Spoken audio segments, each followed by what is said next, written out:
నెల్లూరు కలెక్టరేట్లో జరిగిన ప్రజా సమస్యల పరిష్కార వేదికకు ఫిర్యాదుదారులు పెద్ద ఎత్తున తరలివచ్చారు. తమ సమస్యల గురించి కలెక్టర్కు వినతి పత్రాలు సమర్పించారు. భూ తగాదాలు, ఆస్తి తగాదాల గురించి ఫిర్యాదులు ఎక్కువగా అందాయని అధికారులు తెలిపారు.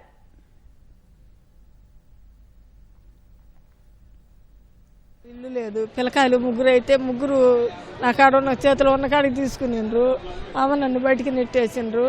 ఇల్లు లేక సంవత్సరం నుంచి అట్లా పడుతుంటా సార్. నేను ఆ ఇంట్లో కట్టి వదిలేసి ఉంటాను. ఆడున్నా ఆ ఇళ్లలో ఉన్నా సార్. నేను సిఏ గారి కాడికి పోయినాను, ఎస్ఐ గారి కాడికి పోయినాను. ఆడికి పోయినా కానీ నా సమస్య తీరలేదు సార్. నా కాడ ఏమి లేకపోయా, పింఛన్ డబ్బులతో బతుకుతుంది.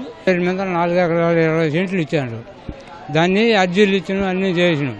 చేస్తే ఆ ఎమ్మరు పోయిన ఎమ్మరు రవీంద్ర సారా కుక్క రవీంద్ర బాబు ఇయ్యారు. వాళ్ళిద్దరు కలిసి అవతల వాళ్ళకి రాశారు.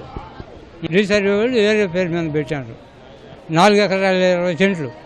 12 అంకణాల స్థలం కొనుక్కున్నాను నేను. నా స్థలం లేక నన్ను రాణిని అంటుండ్రు, దారి అడ్డకి ఇచ్చేస్తుండ్రు. నాయన ఎంఆర్ఓ సార్ కాడకు పోతే నువ్వు పంచాయతీలోకి పో అని అంటుండ్రు. ఎస్ఐ దగ్గరకు పోతే జైలు అని అంటుండ్రు ఎస్ఐ. కావేరి మేడం చెప్పాడు ఎంఆర్ఓ గారు. కావేరి మేడం ఏం చేసిందంటే వాళ్ళకి అనుకూలంగా రాసిచ్చి మమ్మల్ని ఒకసారి కూడా పిలవలా, ఎన్క్వైరీ చేయలే. వాళ్ళకి లంచం తీసుకొని వాళ్ళకి రాసిచ్చేసిపోయిందంట. నేను 25 సంవత్సరాల నుంచి ఇస్తానే ఉండాలి, లెటర్లు ఏం పని జరగటం లేదు.